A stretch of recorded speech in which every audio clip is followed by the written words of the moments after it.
18 months of invisibility teaches you things about a person. The way Franco Ravellini takes his coffee, for instance. Black, no sugar, in the same mug every morning at exactly 7:45. How his jaw tightens when he's about to deliver bad news during conference calls. The muscle jumping beneath skin that never sees enough sunlight. The fact that he touches his left cufflink twice before entering any negotiation. Like a baseball player with a superstitious ritual. I know these details because I've spent a year and a half watching him the way scientists observe distant stars. From a safe distance, cataloging patterns, never expecting to be noticed in return. My desk sits 12 feet from his office door in the executive suite of Ravellini Imports on the 32nd floor of a building in Midtown Manhattan that houses significantly more than shipping manifests and customs paperwork. Everyone who works here knows what we really are. The verified background checks, the non-disclosure agreements thick as novels, the way certain clients arrive through private elevators and leave through service exits. These things paint a picture that doesn't require explicit confirmation. I passed my background check 18 months ago. Desperate enough for the $70,000 salary that I didn't ask questions about why an import company needed a secretary with top-level security clearance. The money was obscene compared to my previous job at a law firm, where I'd made $38,000 and could barely cover rent in my studio apartment in Queens. Now I send $800 home to Connecticut every month. It's not enough to fix everything.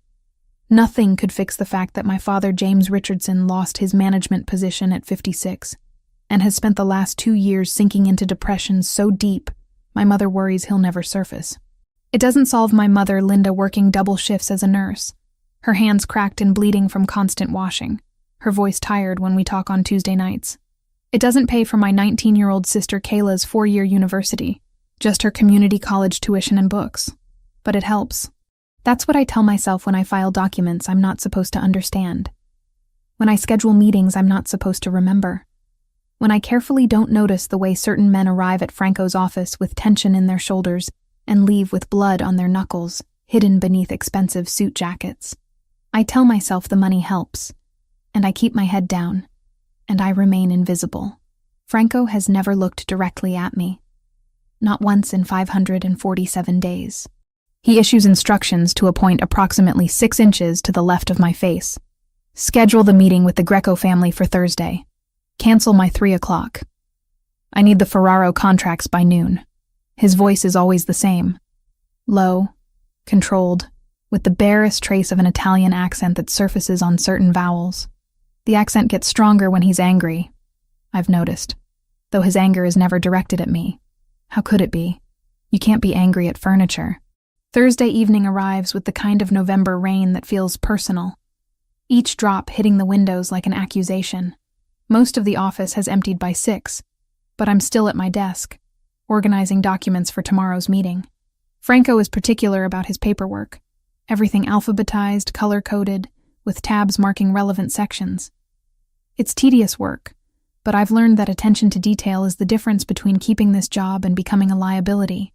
Liabilities disappear in Franco's world. I've never asked where they go. I'm on my 3rd stack of contracts when the private elevator chimes. I glance up, expecting Marco or one of the other security personnel who rotate through the building like ghosts in expensive suits. Instead, Roberto De Luca steps out, shaking rain from his dark hair. Water drips from his leather jacket onto the marble floor, and he doesn't bother wiping his shoes on the mat. He's grinning, which is his default expression. The kind of smile that crinkles the corners of his eyes and makes him look younger than his 32 years. Emily, he says. And I'm so startled to hear my name that I nearly drop the folder in my hands. In 18 months, Franco has never used my name.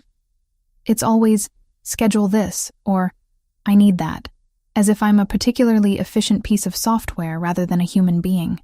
Mr. De Luca, I reply, recovering quickly. Mr.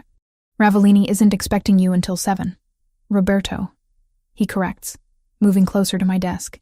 We've known each other long enough to skip the formalities, don't you think? Have we? I've seen him maybe a dozen times, always in passing, always with that same easy smile that seems designed to put people at ease. He's Franco's oldest friend. I know that much. Childhood friends from the same neighborhood in Brooklyn, before Franco's father built this empire, and Roberto became his most trusted capo. Is there something I can help you with while you wait? I ask, keeping my voice professional. Roberto leans against my desk, close enough that I can smell his cologne. Something woodsy and expensive. I had a meeting run long. Figured I'd come early rather than make Franco wait. He tilts his head, studying me with an intensity that makes my skin prickle.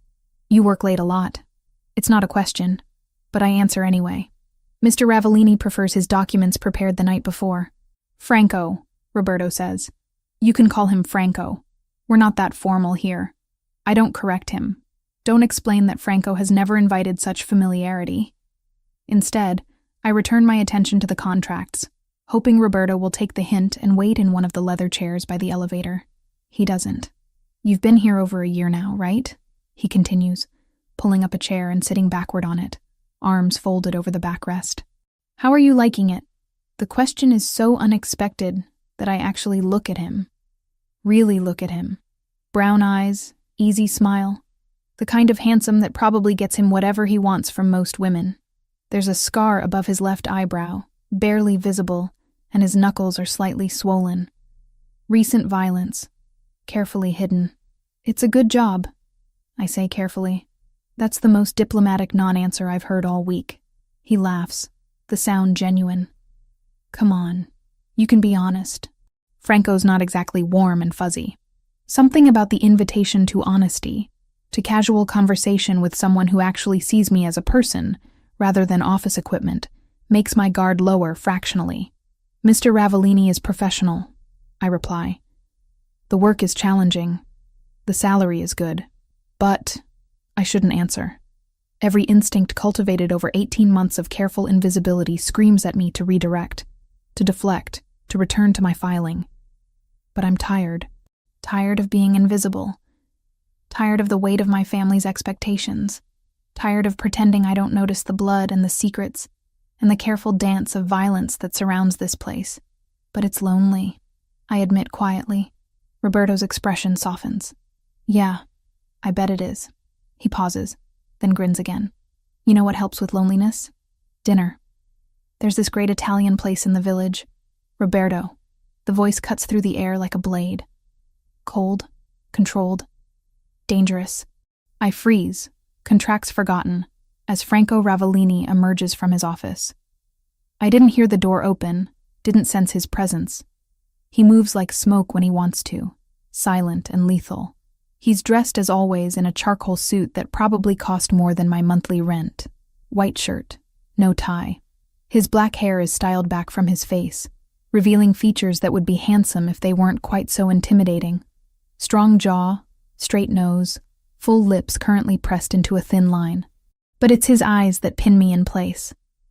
Dark brown, almost black in the low lighting, and for the first time in 547 days, they're looking directly at me. The impact is physical. My breath catches, my heart rate spikes, and every nerve ending suddenly fires with awareness. This is what it feels like to be seen by Franco Ravellini, I realize. Like being caught in a spotlight, examined, assessed, catalogued. Boss, Roberto says, standing smoothly. I was early. Just keeping your secretary company. I can see that. Franco's voice hasn't changed pitch, but something underneath it has shifted. Something cold and sharp and barely contained.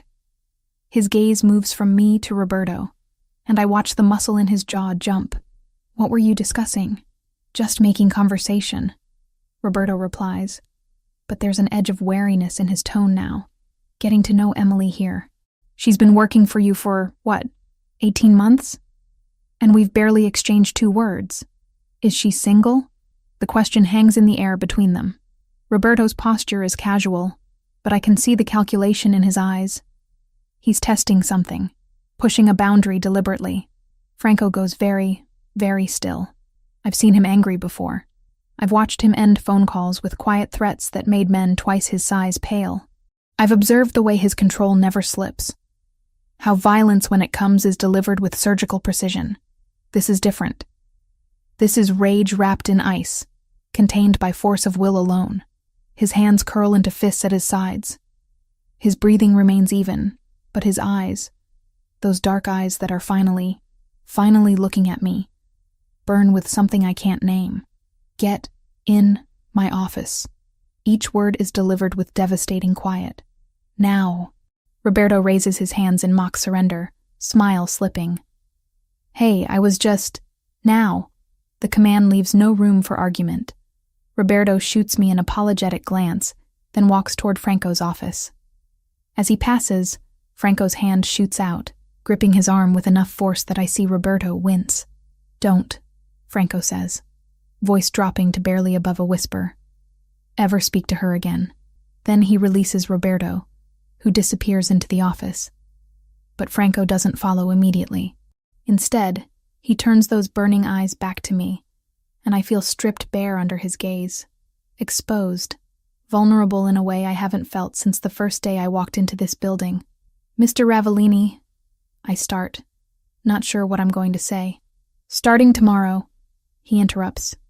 You'll have a driver. Thomas will pick you up at 7:30 every morning and bring you home every evening. You'll also have security protocols updated. Marco will brief you. I don't understand. You have access to sensitive information. You work late hours. You should have had protection before. His jaw tightens again. That was an oversight on my part. But this isn't a request, Miss Richardson. Miss Richardson. He knows my last name. Of course he does. He probably knows everything about me, from my social security number to my family's address in Connecticut. But hearing it spoken in that low, controlled voice sends an involuntary shiver down my spine. I understand, I say. Because what else can I say? He nods once, curtly, then turns toward his office. But at the doorway, he pauses, looking back over his shoulder. For a moment, our eyes meet again, and I see something I don't expect in his expression. Possession. Not attraction, not interest. Possession. The look a man gives something that belongs to him, that he's claimed whether or not anyone else knows it yet. Then the door closes behind him, and I'm left alone at my desk, contracts scattered around me, heart hammering against my ribs. Through the thick office door, I can hear raised voices, Roberto's, placating and confused, Franco's, low and lethal and final. The conversation lasts exactly 90 seconds. Then Roberto emerges, his easy smile completely gone, replaced by something that looks like genuine fear. He doesn't look at me as he heads for the elevator, doesn't say goodbye, just leaves with the kind of haste that suggests survival instinct overriding pride. I wait for Franco to emerge, to issue more instructions, to explain what just happened. He doesn't. I sit at my desk for another hour, finishing the filing with shaking hands, hyper-aware of the closed door and the man behind it who finally sees me. When I leave at 8:30, my phone buzzes with a text from an unknown number. This is Thomas. I'll be your driver starting tomorrow. 7:30 a.m. pickup at your address. Mr. Ravellini has briefed me on your security needs. I stare at the message for a long moment, then at the office building behind me. Somewhere on the 32nd floor, Franco Ravellini sits in his office, doing whatever it is he does when the rest of the world isn't watching. And apparently, he's thinking about my security needs. The rain has slowed to a drizzle, coating everything in a fine mist that catches the streetlights like scattered diamonds. I pull my jacket tighter and start the walk to the subway, knowing, even as I do, that tomorrow, this walk will be the last one I take alone. Whatever just happened in that office, whatever Roberto's question triggered, whatever Franco's explosive reaction meant, has changed something fundamental. After 18 months of invisibility, Franco Ravellini sees me now. I'm just not sure whether that's a blessing or a curse. Thomas arrives at 7:28 on Friday morning, 2 minutes early, driving a black sedan that's nice without being ostentatious. He's in his mid-40s, built like someone who spent time in the military, with gray at his temples and eyes that constantly scan the street even while he's holding the door open for me. Miss Richardson, he says, his voice neutral and professional. I'll be handling your transportation from now on. I slide into the back seat, leather still holding the scent of whatever expensive cleaner they use, and try not to feel like I've crossed some invisible line. Yesterday, I took the subway. Today I have a driver. The shift feels monumental, like stepping from one world into another without warning. You can call me Emily, I offer, watching Queen slide past the tinted windows.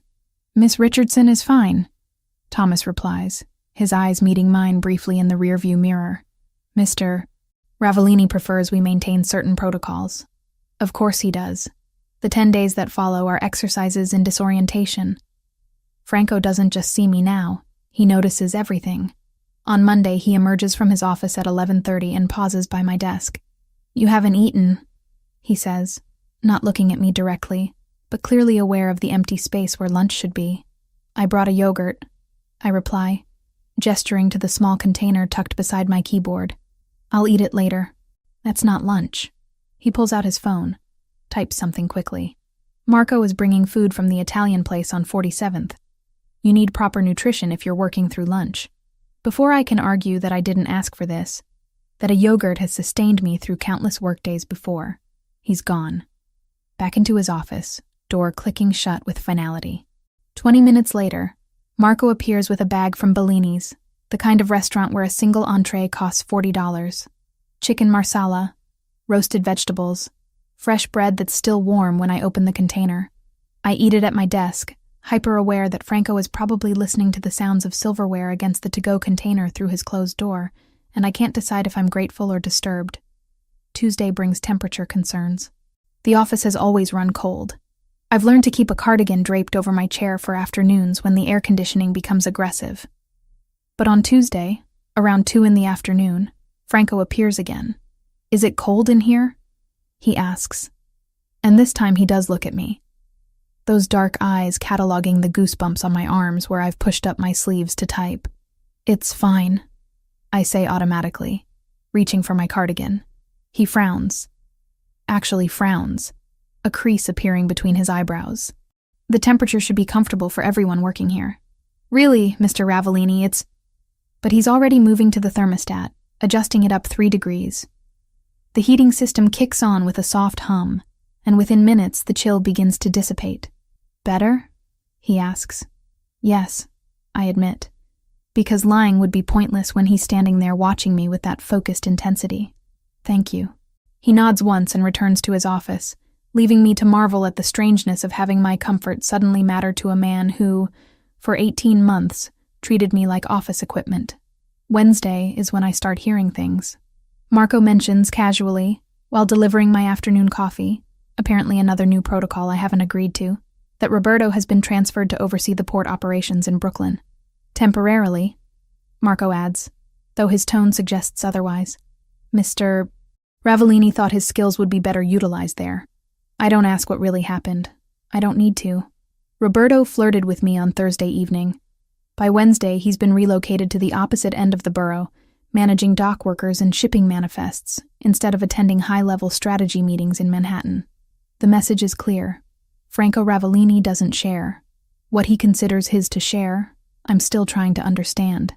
Thursday afternoon brings the incident that crystallizes exactly how much has changed. 3 men arrive for a 2:00 meeting. Associates whose names I've filed away in the careful mental catalog I maintain of everyone who passes through these doors. Vincent Caruso, Anthony Greco, and Paul Ferraro, mid-level operators, the kind who do the actual work while people like Franco make the decisions. I've interacted with them before, always with the same professional distance. They ignore me, I ignore them. We maintain the comfortable fiction that I'm too insignificant to notice. Today is different. They're early, arriving at 1:50 and settling into the leather chairs by the elevator to wait. I continue working, updating the attendance logs for Friday's larger meeting, when Vincent calls out, "Hey, sweetheart, you think you could grab us some coffee?" I look up, surprised by the casual presumption. In 18 months, no one has called me sweetheart. "There's a coffee station right there," I reply, gesturing to the setup against the far wall. Expensive espresso machine, selection of pods, cream and sugar arranged neatly on a tray. "Yeah, but that's what you're here for, right?" Vincent grins, the expression more leer than smile. "The secretary brings the coffee. That's how it works." Something unpleasant coils in my stomach. I'm about to respond, politely, professionally, but firmly, when Franco's office door opens. He doesn't say anything at first. Just stands there, one hand still on the doorknob, his expression absolutely glacial as he looks at Vincent. The temperature in the room drops 10 degrees. "What?" Franco says, his voice so quiet I have to strain to hear it. "Did you just call her?" Vincent's grin falters. I was asking for coffee, boss. Didn't mean anything by it." "Stand up." Vincent glances at the other two men, confusion flickering across his features. "Boss?" "Stand up." Each word is delivered with surgical precision, the kind of tone that suggests compliance is the only option that doesn't end badly. Vincent stands slowly, his earlier confidence evaporating. Franco closes the distance between them in 4 strides, stopping close enough that Vincent has to tilt his head back slightly to maintain eye contact. Franco has 3 inches on him, I realize, and right now he's using every bit of that height advantage. "Her name is Miss Richardson," Franco says, still in that dangerously quiet voice. "She is not sweetheart, not honey, not any other diminutive you think makes you sound friendly. She is my executive secretary, which means she outranks you in this organization by several levels. Do you understand?" "Yeah, boss. Do you understand?" Franco repeats. And now there's something underneath the quiet, something cold and lethal that makes my breath catch. "Yes," Vincent says quickly. "I understand. I'm sorry." Franco holds his gaze for another 3 seconds. I count them, watching the way Vincent's Adam's apple bobs as he swallows nervously, then steps back. "The meeting is canceled," Franco announces. "All 3 of you can leave. Anthony, you're running the Ferraro operation now. Vincent, you're reassigned to collections in Staten Island effective immediately.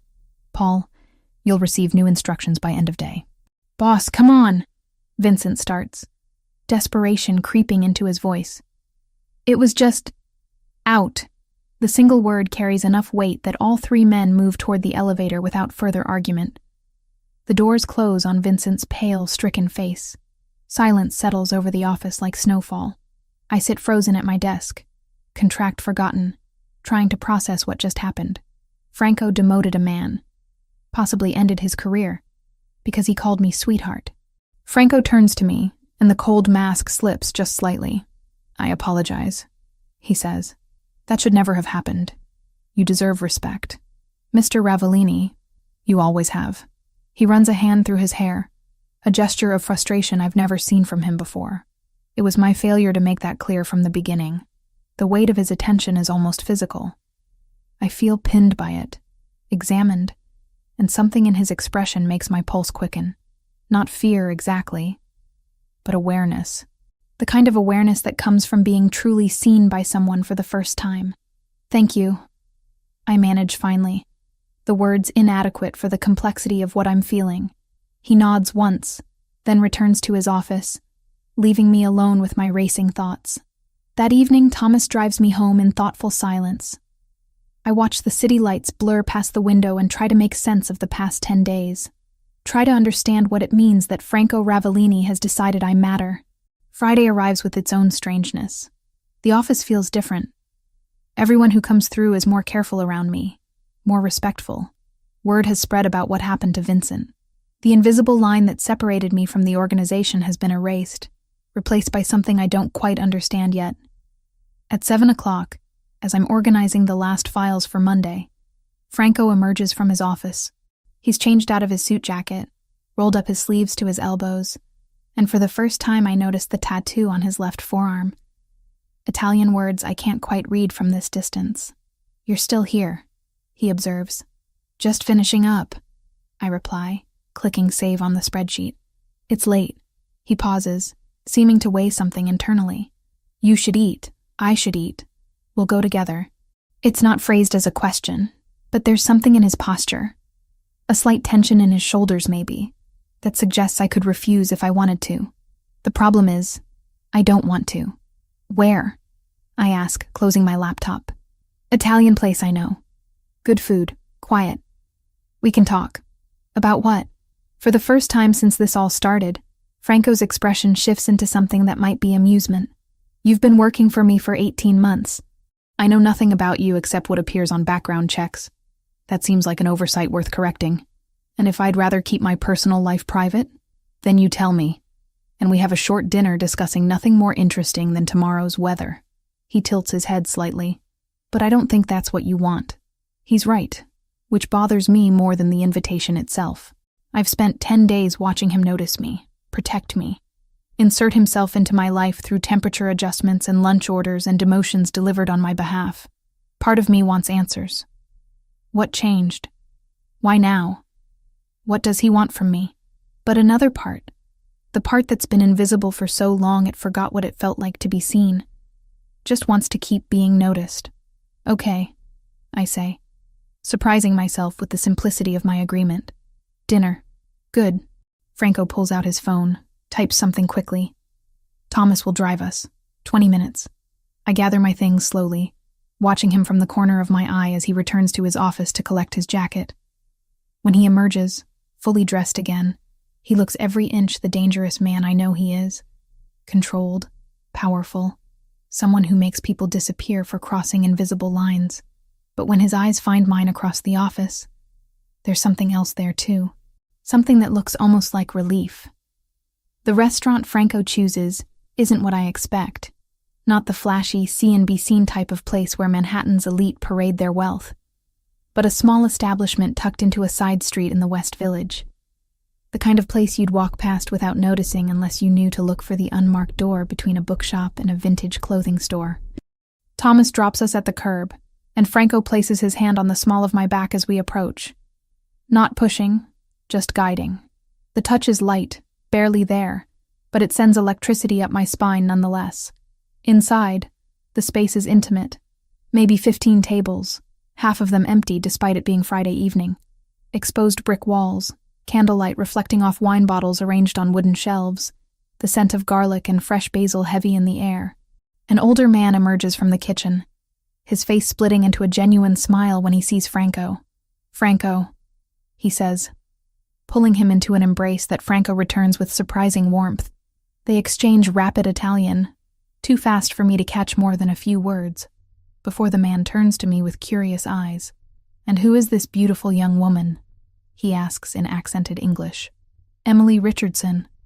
Franco replies before I can introduce myself. Emily. This is Giovanni Rossetti. He's owned this place for 30 years. 32, Giovanni corrects, taking my hand and kissing it with old-world charm. Welcome, Miss Richardson. Any friend of Franco's is family here. He leads us to a corner table, the most private spot in the restaurant, where we're partially hidden by a decorative screen. Franco holds my chair, another gesture that catches me off guard, before settling across from me. Wine? Giovanni asks, not bothering with menus. The Barolo, Franco says. And we'll have whatever you're making tonight.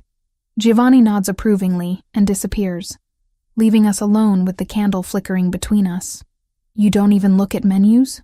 I ask, trying to find solid ground in this increasingly surreal situation. Giovanni knows what I like, and he's never steered me wrong.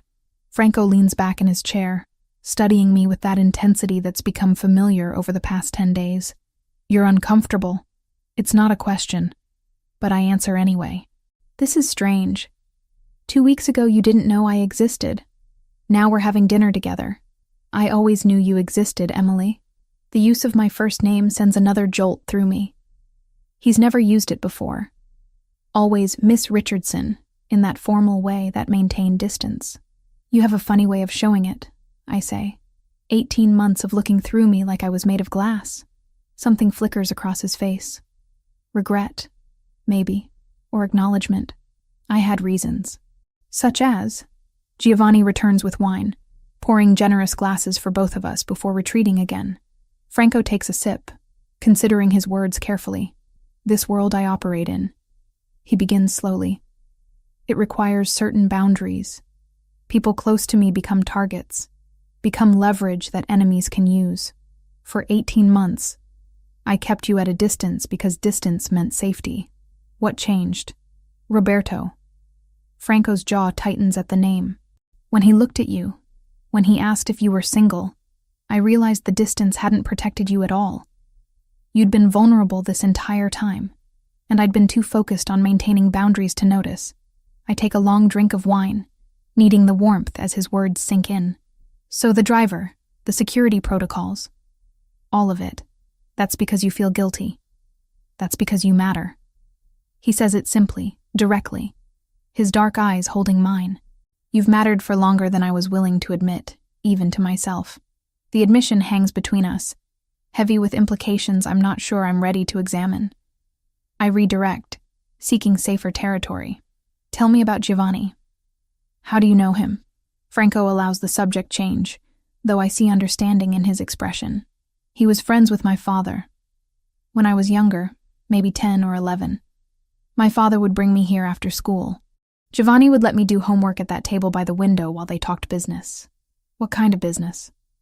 A slight smile, the kind that required privacy and trust. Giovanni never asked questions, never repeated what he heard. That's rare, especially in this city. He knew what your father was, knows what I am, Franco corrects. And he's never judged it. His son was in trouble once, gambling debts to the wrong people. My father helped resolve it. Giovanni's been loyal to our family ever since. The food arrives in stages. First, an antipasto plate with cured meats, marinated vegetables, and fresh mozzarella that melts on my tongue. Then pasta.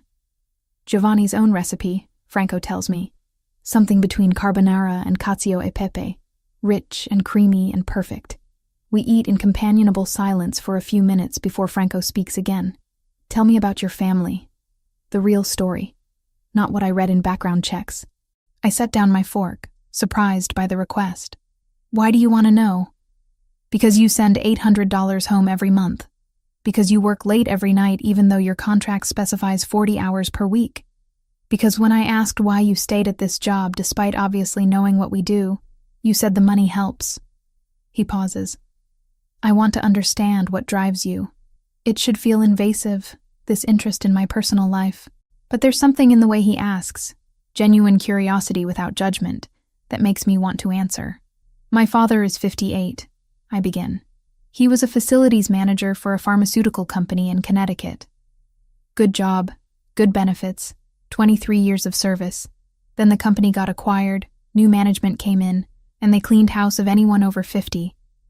Age discrimination, obviously, but impossible to prove. Franco nods, listening without interruption.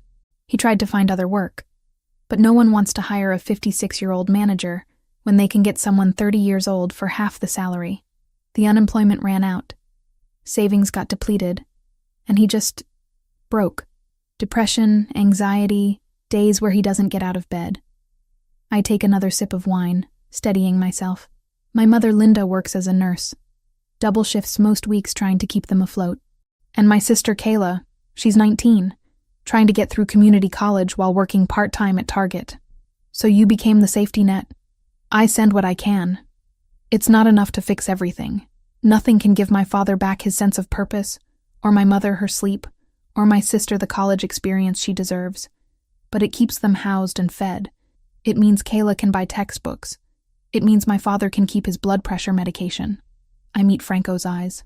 That's why I stayed. Why I didn't ask questions about shipping manifests that don't quite add up, or meetings that happen at 3 a.m. The salary you pay lets me take care of them.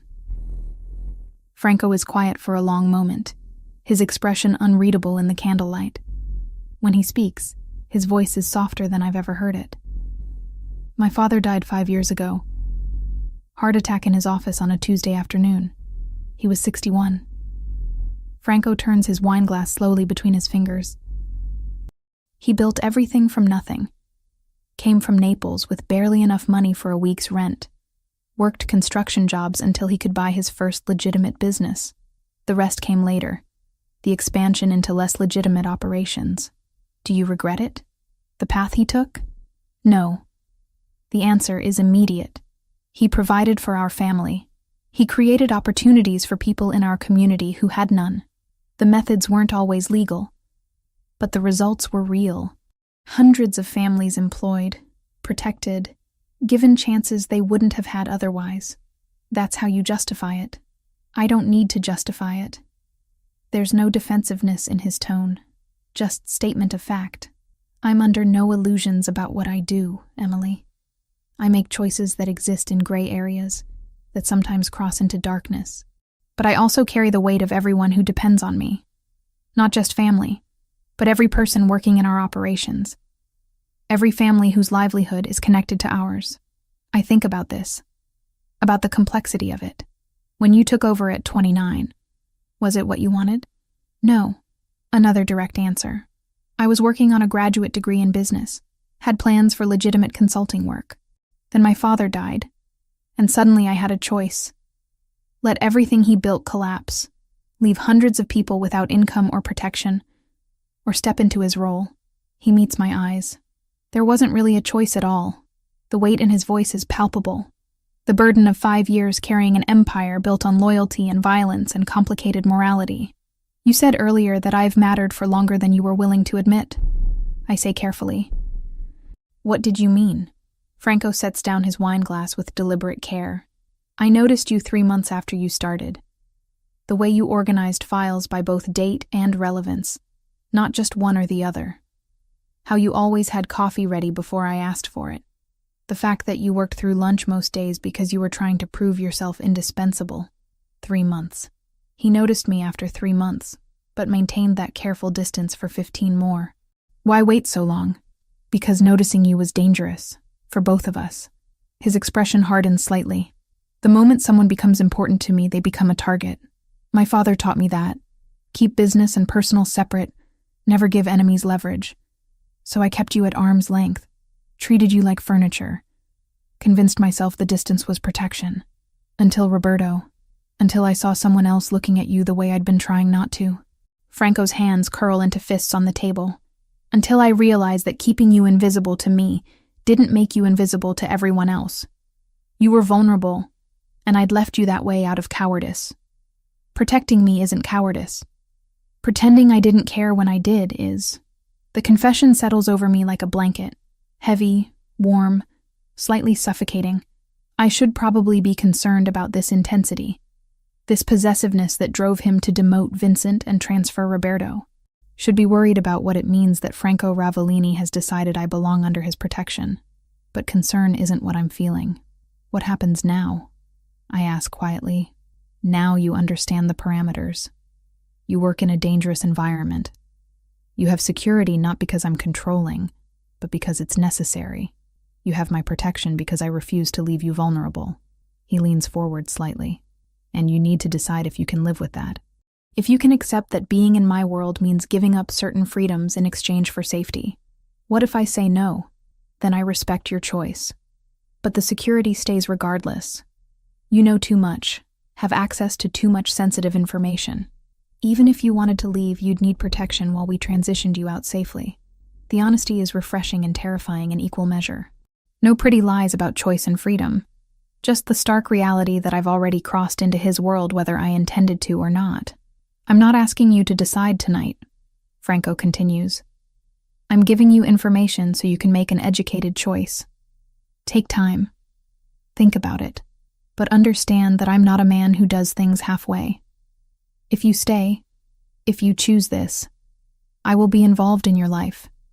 Protectively, possessively, in ways you might not always appreciate. And if I stay, what exactly am I staying for? Just employment? His eyes darken with something that makes my breath catch. That's for you to decide as well. Giovanni returns with dessert, tiramisu that tastes like heaven, and the conversation shifts to safer topics. Franco tells stories about growing up in Brooklyn, about Giovanni teaching him to make proper espresso when he was 12, about his father's ridiculous superstitions about black cats and spilled salt. I find myself laughing at his delivery, at the unexpected glimpses of humanity beneath the controlled exterior. This is Franco without the armor, I realize. This is who he might have been if circumstances had been different. By the time we finish, it's nearly 10. Thomas materializes outside exactly when we emerge, as if he's been waiting all evening for the precise moment we'd need him.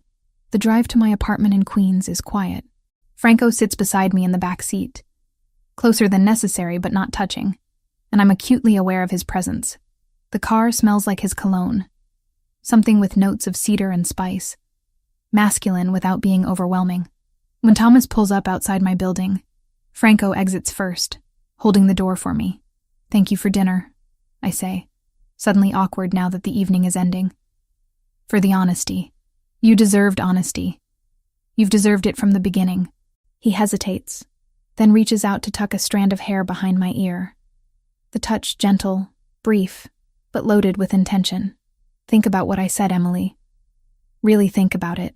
Because once you choose, once you're fully in my world, leaving becomes significantly more complicated. Is that a threat? It's a promise. Of protection. Of loyalty. Of the fact that I don't let go of what's mine. His hand drops away. And before you tell me you're not mine, understand that ship has already sailed. I claimed you the moment I exploded at Roberto. The only question remaining is whether you'll accept that claim. He steps back, allowing me space to breathe, to process the weight of what he's just said. I should be offended by the presumption, by the possessive certainty in his voice. Should probably tell him that I'm not property to be claimed, that his protection doesn't equal ownership. But as I watch him return to the car, as Thomas drives away and I'm left standing on the sidewalk outside my building, I realize the most terrifying part isn't Franco's claim. It's the fact that some part of me wants to accept it. Monday morning arrives with an envelope on my desk. Thick cream paper, my name written in elegant script across the front. I recognize the handwriting from the notes Franco leaves on documents. Precise, controlled, the letters perfectly formed. Inside is a single sheet of paper with an address in Boston and a salary figure that makes my breath catch. $95,000. Nearly $30,000 more than I currently make, which is already generous by any standard. The position is vague, executive liaison for Northeast operations, but the message is crystal clear. Franco is offering me an escape route, a way out of his world with a significant financial cushion to ease the transition. I fold the paper carefully, slide it back into the envelope, and carry it directly to his office door. I don't knock. I walk in, close the door behind me with enough force that it clicks loudly, and place the envelope in the center of his desk. Franco looks up from his laptop, one eyebrow raised at my entrance. No, I say simply. You haven't even considered it. There's nothing to consider. If you want me gone, be honest about it. Don't try to dress it up as a promotion or convince me it's for my own good. I cross my arms, anger giving me courage I didn't know I possessed. I'm not a child who needs to be manipulated into making the right choice. Franco closes his laptop with deliberate care, his attention now completely focused on me. It's not manipulation. It's providing options. It's you deciding what's best for me without asking what I want. And what do you want, Emily? The question stops me cold. What do I want? To keep working here. Keep sending money home to my family. Keep existing in this strange new dynamic where Franco Ravellini actually sees me. Or to take the safe option, the smart option, the one that removes me from proximity to violence and danger. I want transparency, I say finally. You told me Friday that I deserved honesty, that I should think about whether I can handle being in your world. Well, I've thought about it. I'm choosing to stay. But if you can't accept that choice, if you're going to keep trying to push me away for my own protection, then we have a problem. Franco stands, moving around his desk with that predatory grace that's become familiar. He stops close enough that I have to tilt my head back to maintain eye contact, close enough that I can smell his cologne. You have no idea what you're choosing, he says quietly. You think you understand this world, but you've only seen the surface. The security, the carefully managed distance from actual operations. You haven't seen the violence, the consequences of mistakes, the way enemies target anyone who matters. Then show me. Stop treating me like delicate porcelain and show me what this life actually means. I hold his gaze, refusing to back down. You said yourself that distance didn't protect me, so stop trying to maintain it. For a long moment, he just looks at me. Something unreadable in those dark eyes. Then he reaches out, tucking a strand of hair behind my ear in that gesture that's becoming familiar. You're sure about this? I'm sure. Then the envelope gets shredded, and you stay. But understand something, Emily. If you stay on my terms. With my security protocols, my rules, my involvement in your life. His hand drops to my shoulder, thumb brushing my collarbone. No more arguments about drivers or guards or measures I deem necessary. Agreed? I should probably negotiate, establish some boundaries, maintain some independence. But the truth is, I'm tired of fighting. Tired of pretending I don't want exactly what he's offering. Protection, attention, the certainty of mattering to someone. Agreed, I say. But I have conditions too. Such as, you keep me informed. Not about everything. I understand there are operational details I'm better off not knowing. But about threats, about situations that might affect me directly. I can't make good decisions if I'm operating blind. Franco considers this, then nods slowly. Fair. What else? You don't lie to me. Not even omissions to spare my feelings. If something is happening that I should know about, you tell me. Even if the truth is ugly, especially then. Something that might be respect flickers across his expression. Anything else? Yes. You stop trying to manage my relationship with my family. They're mine to handle, and I won't have you interfering there. Franco's jaw tightens slightly at this one, but he nods. As long as they remain unconnected to any threats or operational concerns, your family is your business. Good.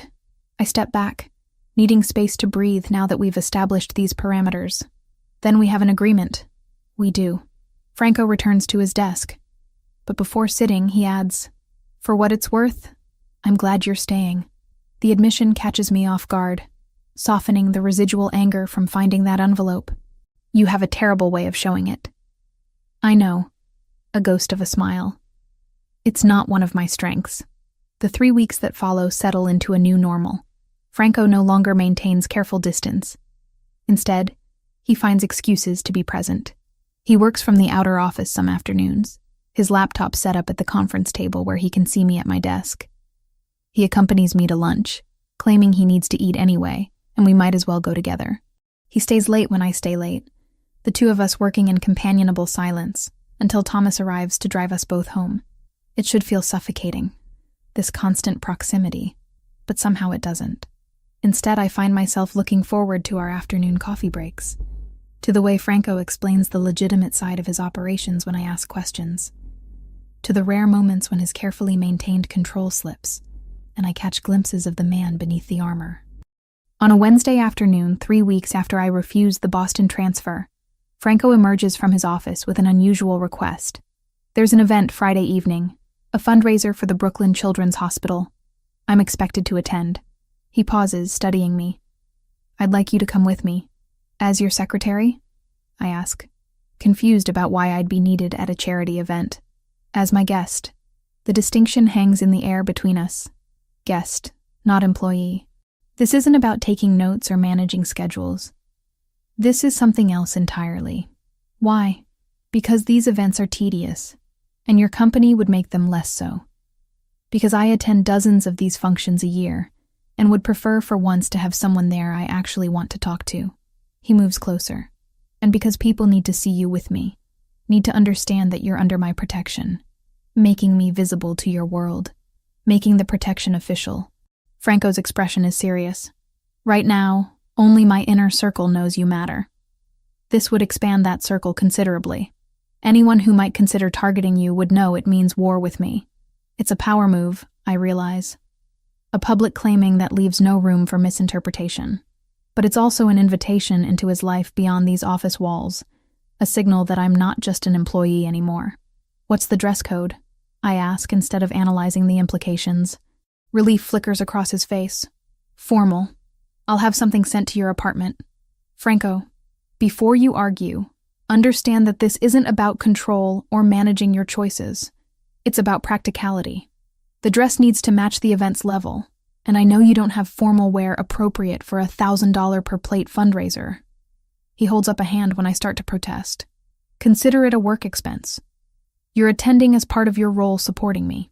The logic is sound, even if it makes me uncomfortable to accept such an expensive gift. Fine, but nothing too revealing or flashy. I'll make sure it's appropriate. A hint of amusement enters his voice, though I have to ask, do you trust my taste? I trust that you won't make me look ridiculous. High praise, he says dryly, but I catch the smile before he turns back to his office. Friday arrives faster than I expect. The dress is delivered Thursday evening. A floor-length gown in deep emerald green that brings out my eyes, elegant without being provocative, with a modest neckline and a back that dips just low enough to be interesting. The fabric is some kind of silk that flows like water, and when I try it on in my apartment, I barely recognize my reflection. Thomas picks me up at 6:30, and instead of driving to Franco's office, we head to his brownstone in Brooklyn Heights, a neighborhood I've never visited but know costs millions just to own a modest property. The townhouse is exactly what I'd expect. Elegant, understated, expensive without being ostentatious. Marco meets me at the door, his usual intimidating expression softening slightly when he sees me. "Miss Richardson, Mr. Ravellini is expecting you in the study." I follow him through a hallway lined with family photographs, younger versions of Franco with an older man who must be his father, scenic shots of what looks like Naples, a few formal portraits. The study is all dark wood and leather, books lining floor-to-ceiling shelves, a massive desk positioned to face windows overlooking a small garden. Franco stands with his back to me, adjusting his cufflinks, dressed in a tuxedo that fits him perfectly. When he turns, I see the same surprise in his expression that I felt looking in my mirror earlier. "You look beautiful," he says simply. No artifice or exaggeration, just statement of fact. "The dress helps," I reply, suddenly self-conscious under his scrutiny. "The dress is just fabric. You make it beautiful." He crosses to where I stand, offering his arm. "Shall we?" The fundraiser is held at the Brooklyn Museum. The event space transformed into an elegant affair with string quartets and champagne, and people wearing enough jewelry to fund several hospital wings. Franco's hand remains at the small of my back as we navigate the crowd, a subtle but clear signal of connection. People notice. Of course they notice. Franco Ravellini doesn't attend these events with companions. I gather from the subtle stares and whispered conversations that follow our path. "Are you uncomfortable?" Franco asks quietly as we pause near a sculpture exhibit. "Nervous," I admit. "Everyone's looking at us." "At you," he corrects. "They're trying to figure out who you are, why you're with me." His hand presses slightly against my back, grounding. Let them wonder. We're approached by a succession of people. Businessmen Franco knows from legitimate ventures, politicians whose campaigns he's funded, socialites who seem to exist solely at these kinds of events. Franco introduces me each time with the same simple phrase, "This is Emily Richardson." No explanation of my role, no qualifying details, just my name, delivered with enough certainty that no one dares ask for clarification. Around 8, we're approached by a man in his 50s, with silver hair and a smile that doesn't extend to his calculating eyes. "Franco, good to see you," he says, extending a hand. "And who's this lovely young woman?" "Emily Richardson," Franco replies, his tone cooler than it's been all evening. "Emily, this is Richard Castellano. He runs shipping operations out of Newark." Something in Franco's posture has changed. Subtle tension in his shoulders, a slight tightening of his hand against my back. This man is more than a business acquaintance, I realize. This is someone Franco considers a threat. "Pleasure to meet you, Miss Richardson," Richard says, his eyes traveling over me in a way that makes my skin crawl. I wasn't aware Franco had such charming associates. The pause before associates is deliberate, laden with implication. "Miss Richardson works with me," Franco says, his voice dropping to that dangerously quiet register I've learned to recognize, "and is under my complete protection." I trust that's understood. Richard's smile falters slightly. "Of course. No offense intended." "None taken," I say smoothly, surprising myself with my composure. Though I appreciate Mr. Ravellini's consideration for my security. One can never be too careful these days. The subtle reminder that I'm aware of the world we operate in seems to satisfy Richard, who makes his excuses and moves away quickly. "Well handled," Franco murmurs once we're alone again. Richard is with the Yakuza Yamaguchi operations. They've been testing boundaries in Brooklyn recently. Is that what all this is about? I gesture vaguely at the event. Showing strength through normalcy? Partially. These events serve multiple purposes. Legitimate charity work, networking, and yes, showing that I'm established enough in respectable society that challenging me has consequences beyond the obvious. He guides me toward the exit. But I think we've accomplished what we needed to. "Want to leave?" "God, yes." His laugh is genuine, transforming his face into something younger and less burdened. "Giovanni's?" Perfect. We end up at the little restaurant in the West Village, still in our formal wear, eating Giovanni's pasta and drinking wine while the old man tells increasingly exaggerated stories about Franco as a child. He was terrible at cooking, Giovanni says, gesturing dramatically. Burned water somehow. His poor mother. She tried to teach him, but no. Nothing. I was 10, Franco protests, but he's smiling. And the pot was defective. The pot was fine. Your attention was defective. I laugh, watching this side of Franco that exists outside the weight of leadership and violence. This version that allows himself to be teased, to reminisce, to simply exist without the armor. On the drive back to my apartment, Franco is quiet, but it's comfortable silence rather than tense. When Thomas pulls up outside my building, Franco gets out with me, walking me to the door as he's started doing recently. "Thank you for tonight," he says. "For coming with me. For handling Richard and everyone else with grace. Thank you for the dress. For including me in that part of your life. Emily." He reaches out, his hand cupping my cheek. "You're not just included in parts anymore. You're..." He pauses, searching for words. "You're integral. To the work. To the organization. To my life. I need you to understand that." The admission should probably concern me. This level of importance. This depth of connection forming so quickly. But standing here in the November night air, with his hand warm against my skin, and his eyes reflecting streetlight, concern is the furthest thing from my mind. "I understand," I say softly. He leans down slowly, giving me time to pull away, to establish boundaries. When I don't, his lips brush mine. Gentle, questioning, nothing presumptuous about it. I rise on my toes, closing the remaining distance, and kiss him properly. His free hand moves to my waist, pulling me closer, and for a moment the entire world narrows to this. His mouth on mine, his body warm and solid. The way kissing him feels like coming home to a place I didn't know I was missing. When we break apart, both breathing harder, Franco rests his forehead against mine. "I should let you go inside," he murmurs. "You should," I agree, making no move to step away. He smiles, actually smiles, and kisses me again briefly before forcing himself to step back. "Good night, Emily." "Good night." I watch him return to the car, watch Thomas drive away, then finally go inside, my lips still tingling, my heart racing with the certainty that everything just changed again. The month following that first kiss reshapes my understanding of what it means to be connected to someone. Franco doesn't just include me in his world, he pulls me into the center of it, makes me integral in ways I'm still learning to navigate. It starts with the meetings, not the dangerous ones, not the discussions about territorial disputes or enforcement actions, but the strategic planning sessions where Franco and his inner circle make decisions about legitimate business operations. I sit in the corner with my laptop, ostensibly taking notes, but really I'm learning the language of this organization. The careful negotiations, the unspoken hierarchies, the way loyalty is both currency and shield. Roberto returns from his temporary reassignment at the port. He appears in the office on a Tuesday morning, knocking tentatively on Franco's door in a way that suggests genuine uncertainty about his welcome.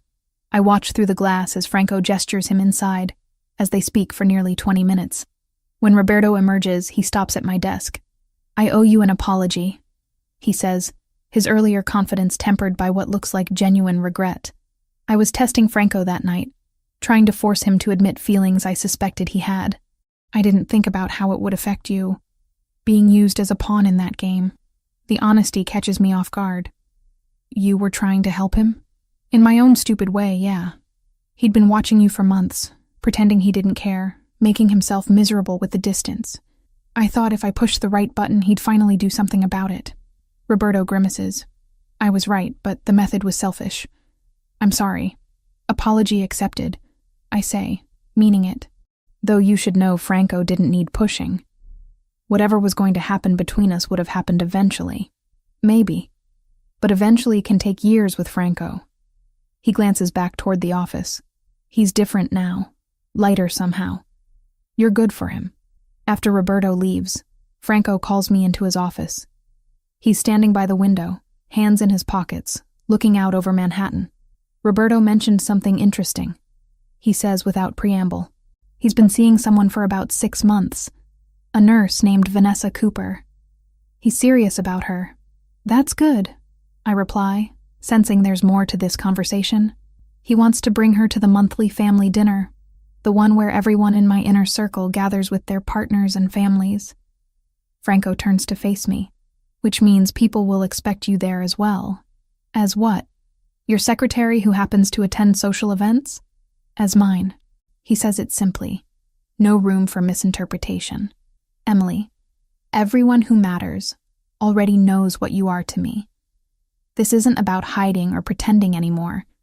It's about making it official within the organization. The weight of what he's offering, or maybe claiming, settles over me. This isn't just dating. This is public acknowledgement within the dangerous world he operates in. A declaration that carries protection, but also expectation. What if I'm not ready for that level of commitment? Franco crosses to where I stand, his expression serious but not demanding. Then you tell me, and we slow down. But Emily, understand something. In my world, there's no such thing as casual. Either you're in, with all the protection and complications that brings, or you're out. There's no middle ground. No dating casually while we figure things out. That's not fair. No, he agrees. It's not. But it's reality. My enemies don't recognize nuance or gradual relationship progression. They see someone important to me, and they calculate how to use that against me, which means you need to be either fully protected or not connected to me at all. I sink into the chair across from his desk, processing this ultimatum that isn't quite an ultimatum. You're asking me to choose. I'm asking you to be honest about what you want. Because if you want this, us, then we do it my way. With security, with public acknowledgement, with your integration into every aspect of my life. He kneels in front of me, taking my hands. But if that's too much, if you need freedom more than you need this connection, I'll respect that. I'll hate it, but I'll respect it. The sincerity in his voice undoes me. This is Franco without armor, offering me the choice he claims doesn't exist while simultaneously making clear what choosing him means. I want this, I say quietly. It scares me, but I want it. Relief washes over his features. Then you'll come to the dinner, meet everyone properly. Let them see that you're not just someone passing through. Okay. He kisses me then, soft and claiming at once, and I taste the complicated truth of what I've agreed to. The dinner is held at Franco's brownstone the following Saturday. I arrive early at his request, ostensibly to help prepare, but really so I can acclimate to the idea of being on display. The house has been transformed. The formal dining room I glimpsed on my previous visit now holds a table set for 16. Candles flickering in silver holders, wine already breathing in crystal decanters. A catering team moves through the kitchen with practiced efficiency. Apparently, Franco doesn't cook for these events. Nervous? He asks, coming up behind me as I stare at the elaborate place settings. Terrified, I admit. These are people who've known you for years. What if they don't think I belong here? Then they're wrong. Franco turns me to face him. Emily, my opinion is the only one that matters. But for what it's worth, everyone who's met you has been impressed. Roberto thinks you're clever. Marco says you have good instincts. Even Joseph, who never likes anyone, mentioned that you handled yourself well at the fundraiser. Joseph was at the fundraiser? Joseph is always somewhere nearby when I'm in public. You just didn't see him. Franco adjusts my necklace, a simple gold chain I've worn for years but which suddenly feels inadequate for this occasion. You look beautiful. And you belong here because I want you here. That's the only qualification required. The guests begin arriving at 7. I recognize some from the office. Joseph with his perpetual scowl. Michael, who handles their real estate portfolio. Anthony, who manages the legitimate import operations.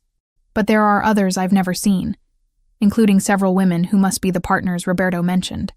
Roberto arrives with Vanessa, a petite woman with kind eyes and an easy smile. She makes a point of introducing herself to me immediately. Emily, right? Roberto's told me about you. Well, told me the version where he doesn't admit to being an idiot. She elbows Roberto affectionately. I'm glad you're here. It's nice to have another newcomer to this insanity. Her warmth is genuine, and I find myself relaxing slightly as we talk about her work at Brooklyn Methodist, about Roberto's terrible cooking, about how strange it is to be connected to this world. Does it get easier? I ask quietly, while Roberto is distracted by another guest. Being with someone in this life? Yes and no, Vanessa says honestly. You learn to compartmentalize, to not ask about certain things, to trust that the man you love is more than the violence his work sometimes requires, but the fear never completely goes away. You just decide whether the love is worth the fear. The observation stays with me through dinner, through courses of incredible food and wine that flows freely, and conversations that range from mundane to carefully coded discussions about territory and operations. I sit next to Franco, his hand occasionally finding mine under the table, his presence a constant anchor. Around 10, after most guests have moved to the living room with after-dinner drinks, Joseph approaches me in the kitchen where I've escaped for a moment of quiet. Miss Richardson. I turn, surprised. Joseph rarely speaks to me beyond professional necessity. Joseph.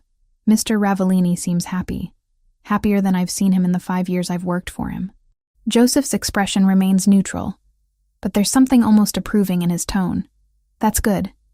He needs someone who can give him reasons beyond duty and obligation.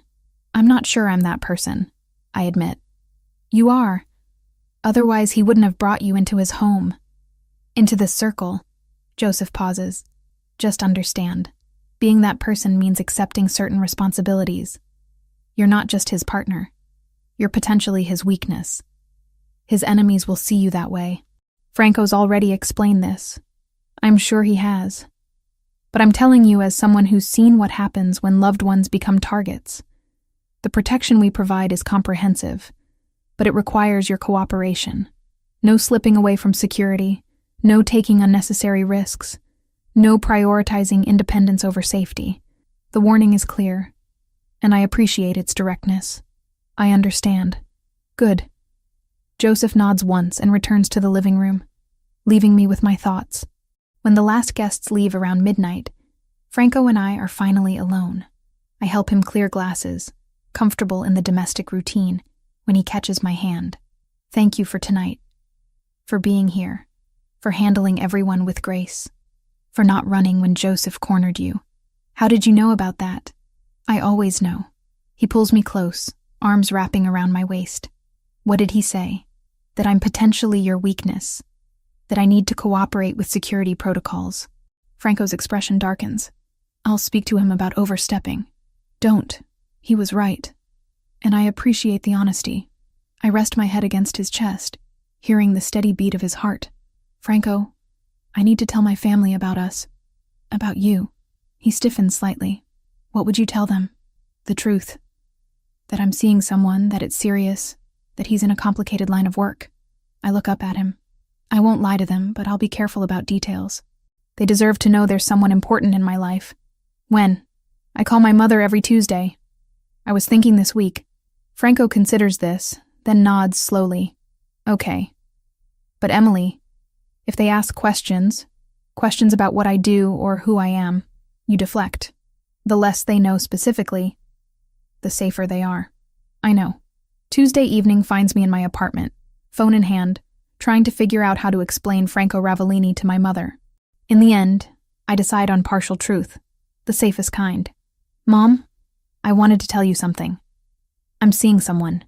Linda's voice brightens immediately. Oh, Emily, that's wonderful. Who is he? How did you meet? His name is Franco. He's my boss, actually. We've been working together for a while and things develop naturally. Your boss? Concern creeps into her tone. Honey, are you sure that's wise? Office relationships can get complicated. I know, Mom, but it's serious. He's been incredibly generous. He's actually the one who helped with Dad's situation. I'd told her weeks ago about the financial assistance, framing it as a company benefit rather than personal gift. Wait, the money for your father's training program, that was from him? He has resources, Mom, and he wanted to help. There's a long pause. Emily, What kind of work does this man do that he can offer that kind of money casually? Import business. He's very successful. Not technically a lie. The Ravellini operations do include legitimate importing. He's also Italian, from Brooklyn. Family business. Italian family business from Brooklyn. Linda repeats slowly. Emily, you need to be careful. That sounds like... I know what it sounds like, Mom, and I'm being careful. But he's good to me. He's protective. He's honest. He's given me no reason to doubt him. Another pause. This one heavier. You love him. I think I might, I admit. The words coming easier than expected. I know it's fast and I know it's complicated, but yes, I think I love him. Then I trust your judgment. But Emily, if anything ever feels wrong, if you ever feel unsafe or uncomfortable, you come home. You hear me? No relationship is worth your safety. I know, Mom. I promise. We talk for another 20 minutes about other things. Dad's progress in his retraining program, Kayla's upcoming finals, the approaching holidays. When we hang up, I feel lighter. As if acknowledging Franco's importance to my family makes it more real, more sustainable. Franco calls an hour later, as if sensing I need to hear his voice. How did it go? She knows. She's concerned but supportive. I curl up on my couch, phone pressed to my ear. She asked what kind of work you do. What did you tell her? Import business. Successful Italian family operation from Brooklyn. He laughs, the sound warm. All technically true. That was the idea. Emily. His voice softens. Thank you for telling them. For making this real beyond just us. It is real, Franco. Terrifying and complicated and probably inadvisable. But real. Come stay with me tonight. The request catches me off guard. We haven't spent the night together yet. Haven't crossed that particular boundary despite the increasing physical intimacy of our relationship. Franco, just to sleep. I want you here. Want to wake up with you tomorrow. He pauses. But only if you're ready. No pressure. I look around my small apartment, at the life I've built through careful independence and sacrifice. Then I think about Franco's brownstone, about the way his presence makes me feel grounded and safe and seen. Okay, I say. I'll pack a bag. Thomas will be there in 20 minutes. The decision feels significant. This choosing of his space over mine. This acceptance of deeper integration into his life. But as I pack essentials into an overnight bag, I recognize the truth. I've already chosen. Every decision since that rainy Thursday evening when Roberto asked if I was single has been leading here, to this moment of conscious commitment. When Thomas arrives, he greets me with his usual professional courtesy. But there's something that might be approval in his expression as he opens the car door. Franco is waiting when I arrive, the door opening before I can knock. He takes my bag, sets it aside, and pulls me into his arms. You came. You asked. I'll try not to make a habit of it. Asking for things. But his tone suggests he will absolutely make a habit of it, and somehow I don't mind. We go upstairs to his bedroom. A space I've never seen before. All dark wood and masculine simplicity.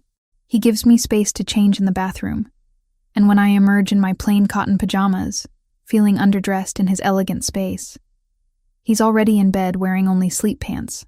I slide in beside him, hyper-aware of his warmth, of the intimacy of this domestic act. Come here, he murmurs, pulling me against his chest. I settle into him, my head on his shoulder, his arm around my waist. This is nice. I admit after a moment. This is perfect. He corrects. This is what I wanted but didn't know how to ask for. We lie together in comfortable silence, and I feel the day's tension drain away. This is trust, I realize. Not just physical but emotional.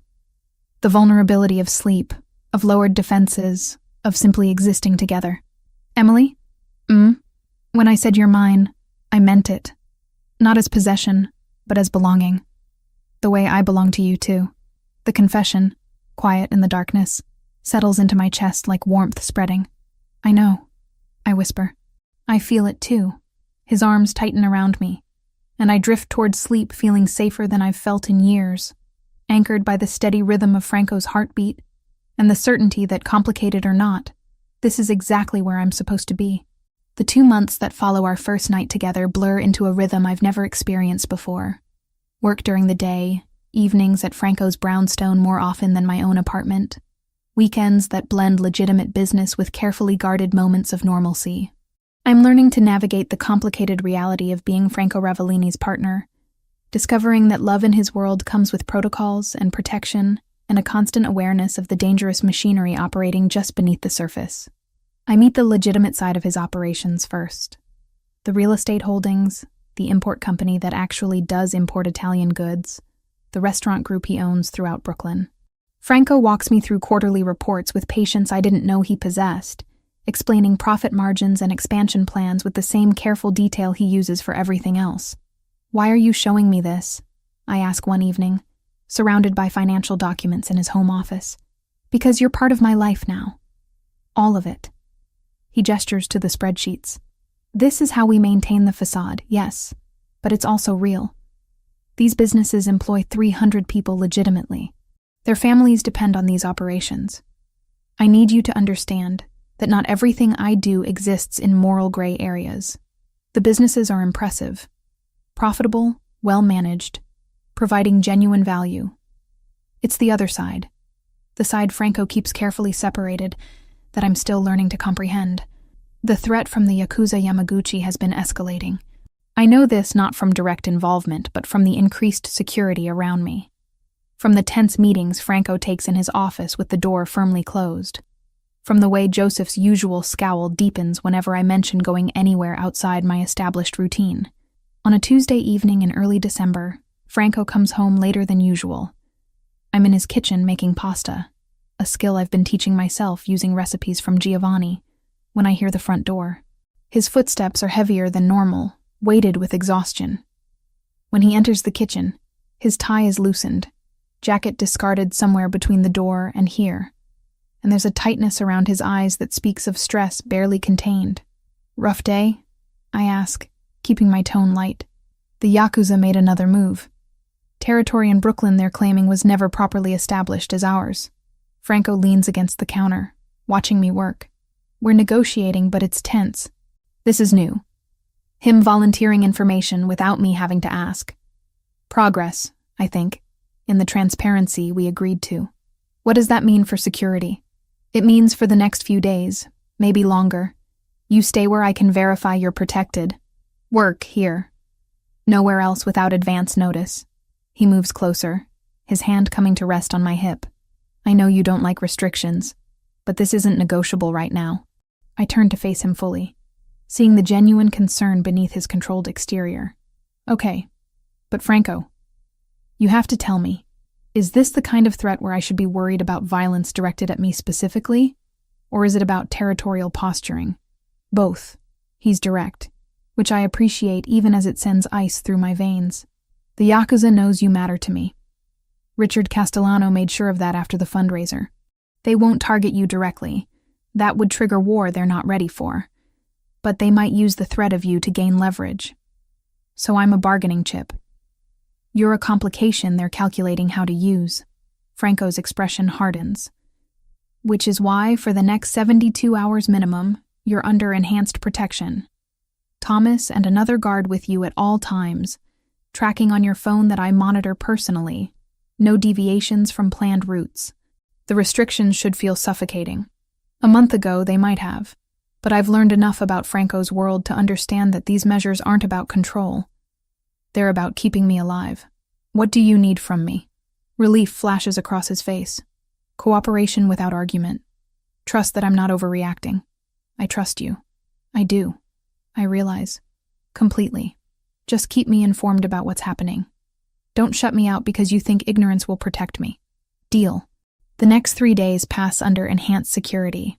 2 guards now. Thomas and Michael, both former military, both intimidating enough that people give me wide berth wherever I go. Franco works from home when possible, and when he must go to meetings, he calls every hour to confirm I'm safe. It's during one of these calls on Thursday afternoon while I'm organizing files in the office that things shift. The negotiations are moving forward, Franco says, his voice carrying the edge of controlled satisfaction. The Yakuza is willing to establish clear boundaries if we offer financial compensation for the disputed territory.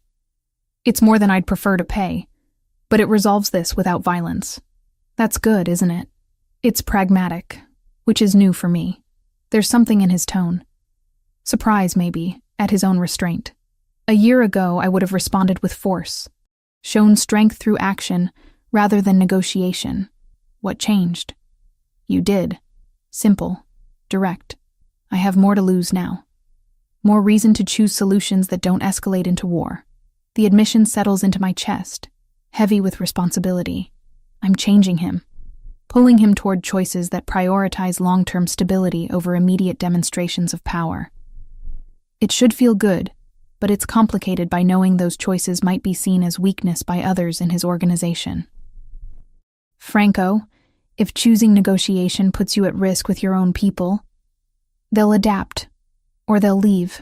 His voice is firm. I'm still in charge, Emily. My decisions stand. But yes, I'm making different choices now because different things matter. That's growth, not weakness. I want to believe him, want to trust that his organization will accept this shift. But doubt lingers. That evening, Franco suggests something unexpected. I want to help your family more directly, he says over dinner at his place. Your father's retraining is good, but it's not enough. I want to offer him a position with one of my legitimate companies. Management role, good salary, full benefits. Something that gives him back his sense of purpose. The offer catches me completely off guard. Franco, that's too much. It's practical. I have positions that need filling. Your father has experience. And it would mean you'd worry less, which means I'd worry less about you being distracted. He reaches across the table, taking my hand.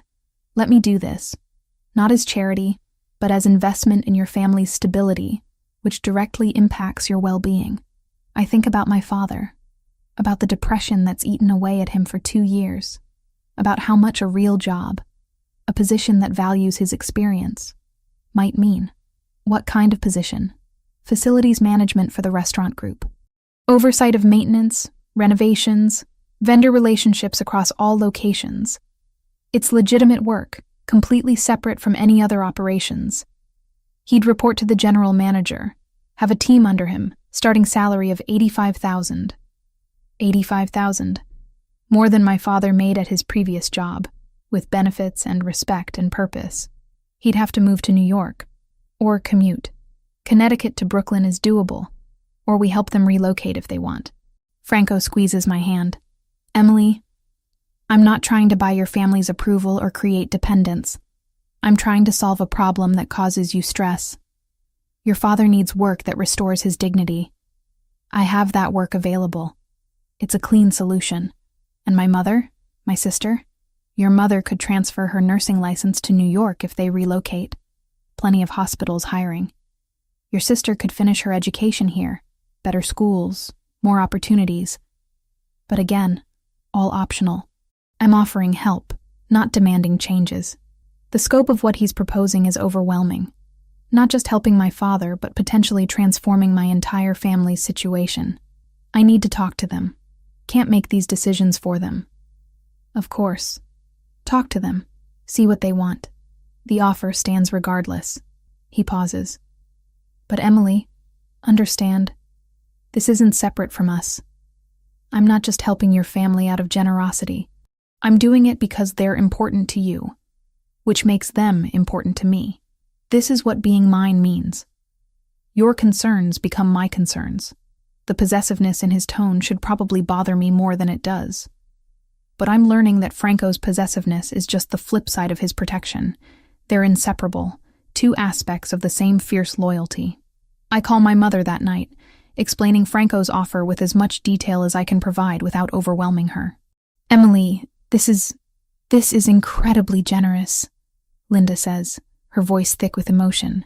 But honey, are you sure this is just about helping your father? This man is offering your dad a job, possibly relocating our whole family. That's a lot of influence over our lives. I know, Mom. But I also know Franco wouldn't offer if he didn't mean it genuinely. He's not manipulative. If anything, he's almost too direct. I take a breath. And yes, Part of it is about reducing my stress so I can focus on my work and our relationship. But that doesn't make the opportunity less real or valuable. Let me talk to your father. It could change everything for us. But we need to think carefully about accepting this level of help from someone we've never met. You could meet him. Come visit for a weekend. See his businesses. Meet him in person. Decide if this feels right. There's a long pause. Okay. Let me coordinate with your father and Kayla. Maybe we come down next weekend? After we hang up, I find Franco in his office, reviewing security reports. My family wants to meet you. They're coming next weekend to see the businesses, meet you properly before making any decisions. Franco looks up, something that might be nerves flickering across his usually controlled expression. They should meet me, make informed decisions. He sets aside his papers. What should I expect? My mother will be protective, probably suspicious. My father will be desperately hopeful but trying not to show it. Kayla will be impressed by everything and probably embarrass me. I move to his side. Just be yourself. They'll see what I see. And what do you see? Someone complicated who's trying to do right by the people he cares about. Someone whose methods aren't always clean but whose intentions toward me are honest. I cup his face. Someone I'm falling in love with, despite every rational reason I shouldn't. The confession hangs between us. The first time either of us has named this feeling that's been growing since that rainy Thursday evening 2 months ago. Franco stands, pulling me close. I love you, Emily. Have for weeks now, maybe longer. I just didn't know how to say it without it sounding like another claim. Another possession. It can be both. I whisper against his chest. A claim and a gift. Possession and freedom. That's what we are. All the contradictions existing simultaneously. He kisses me then, deep and claiming, and I feel the truth of our relationship in that kiss. Complicated, intense, built on foundations that include both danger and devotion. When we break apart, Franco keeps me in his arms. Whatever your family decides, whatever happens with the negotiations, whatever complications arise, you're mine, and I'm yours. That's the only certainty that matters. I want to argue about certainty in an uncertain world, want to point out all the ways this could still fall apart, but standing in his arms, feeling the solid reality of his presence, I choose to believe in the one certainty he's offering. Sometimes love means accepting the complicated truth that protection and possession can exist alongside genuine care, that a man who operates in moral gray areas can still love with absolute clarity, that choosing someone dangerous doesn't make the choice wrong, it just makes it conscious. And I'm choosing Franco Ravellini, fully aware of exactly what that choice means. The abduction happens on a Wednesday afternoon in early December, 3 weeks after Franco's negotiations with the Yakuza Yamaguchi began showing real progress. I'm leaving the office building for a quick coffee run, approved by Thomas, within the established safe zone, with Michael trailing 20 feet behind as additional security. Everything follows protocol perfectly, until it doesn't. The man who approaches me looks like any other businessman on a Manhattan sidewalk. Nice suit, briefcase, perfectly normal expression. He asks for directions to a restaurant 2 blocks away. I start to answer, pointing east, when something sharp presses against my ribs. Don't scream, he says quietly in accented English. Walk with me to the car. If you alert your guard, I'll kill you both. My mind goes blank with terror, then floods with everything Franco taught me about not showing fear, about staying calm in dangerous situations, about calculating odds of survival. The car is a dark sedan parked at the curb, engine running. Another man in the driver's seat. This was planned, coordinated, executed with precision that suggests professional operation. Michael is still 20 feet back, checking his phone, unaware. If I scream, this man might actually shoot. If I don't, I'm getting into that car. I make the calculation in 3 seconds. Franco will find me. He always knows where I am, has tracking on my phone, has resources I can't even imagine. But if I'm dead on this sidewalk, none of that matters. I get in the car. The man slides in beside me, keeping the gun, small, easily concealed, pressed against my side. Phone. I hand it over without argument. He removes the battery, tosses both pieces out the window as we pull into traffic. The tracking is gone. Franco's lifeline to my location severed. Terror threatens to overwhelm me, but I force it down. Remember what Franco said about fear being useful, only if it keeps you alert. About panic making you vulnerable. Where are you taking me? Quiet. The drive lasts maybe 30 minutes, though tracking time becomes difficult when adrenaline makes every second stretch. We end up in Queens, in an industrial area filled with warehouses and storage facilities. The building they take me to is abandoned, or appears to be. Broken windows, rust on the metal doors, general air of neglect. Inside is different. Someone has prepared this space. A chair in the center of an empty room. Rope. A camera set up on a tripod. This isn't random violence. This is staged, designed to be filmed and sent somewhere. To Franco. Sit. The man who abducted me orders, gesturing to the chair. I sit, because fighting now accomplishes nothing. Save energy for when it might actually matter. They tie my wrists and ankles, not cruelly tight, but secure. The driver sets up the camera, adjusting angles while the first man makes a phone call in Japanese. I catch maybe 1 word in 10, but the tone is clear. Confirmation of successful acquisition, awaiting further instructions. Then we wait. Hours pass. The men largely ignore me, talking quietly in Japanese, checking phones, smoking cigarettes that make the enclosed space hazy. I keep my breathing steady, my expression neutral, my fear contained beneath forced calm. Franco will come. I have to believe that. He has connections, resources, people who owe him favors throughout this city. He'll find me. I just have to stay alive long enough. Around what I estimate is hour 10, maybe 11. Hard to tell with no windows, no phone, no way to track time beyond the growing ache in my bound limbs. Something changes. The men get a call, conversation rapid and urgent. Then they're moving, gathering their things, the camera, everything. Your boss is very resourceful. The first man says to me, almost admiringly, faster than we expected. This location is compromised. They leave.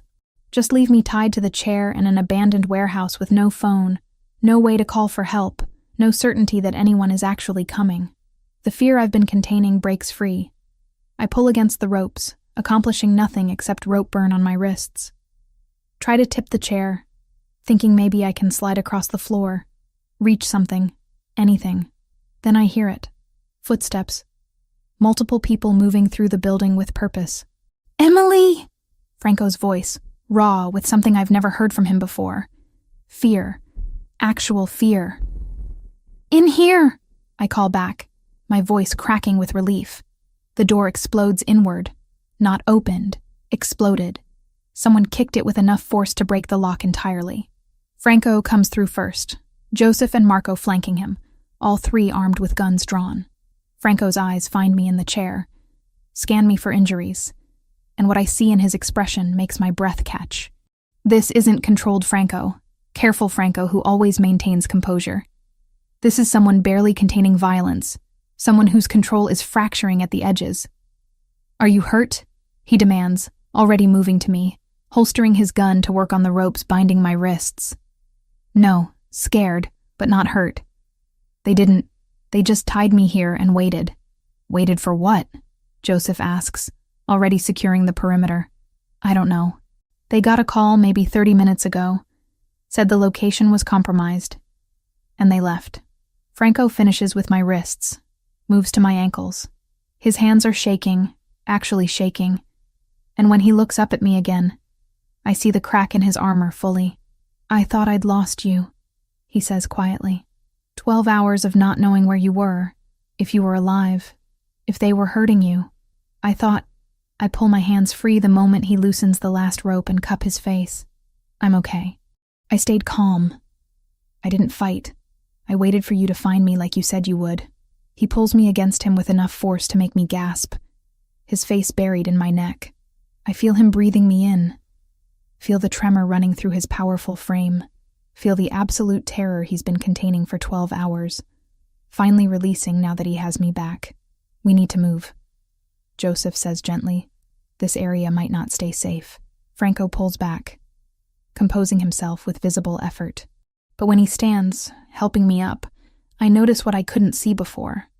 Blood on his knuckles, a spatter across his shirt collar.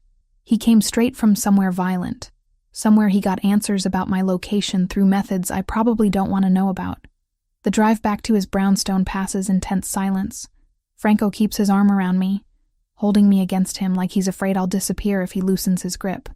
Thomas drives faster than normal, running yellows, taking corners sharp, getting us to safety with urgency that suggests the danger isn't completely over.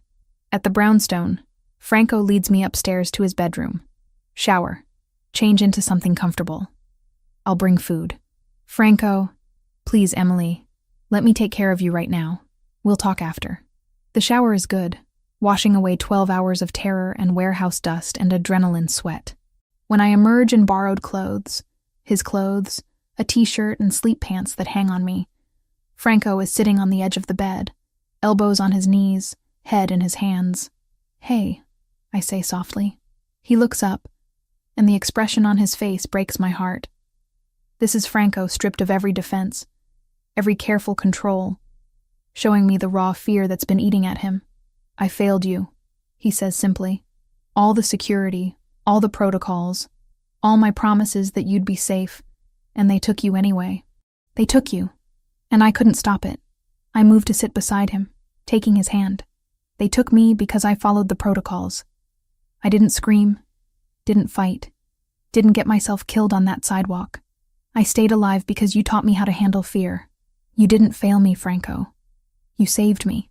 12 hours. He repeats, his voice hollow. Do you know what I did in those 12 hours? Probably things I shouldn't know about. I found the Yakuza lieutenant who ordered your abduction. I made him tell me where you were. Franco's eyes meet mine, dark and haunted. I hurt him, Emily, badly, and I'd do it again without hesitation. Because he took you from me.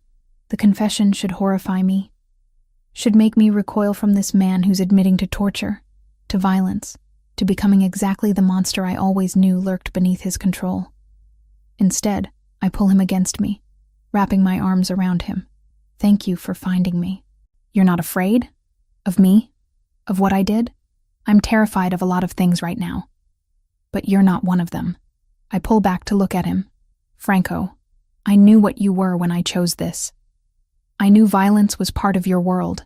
Seeing it directed towards someone who hurt me doesn't change how I feel about you. It should, he says. But he's holding me tighter. It should change everything. Well, it doesn't. We stay like that for a long time, wrapped around each other, both processing the trauma of the day in our own ways. Eventually, Franco pulls back, his expression shifting back toward the controlled mask I know better. This changes our strategy completely. No more negotiations. The Yakuza violated every boundary by taking you. His voice has gone cold, distant. They declared war. I'm going to finish it. Franco, no. Don't make decisions based on fear or revenge right now. You're not thinking clearly. I'm thinking with perfect clarity. They took you to make a point, to show that negotiation is weakness.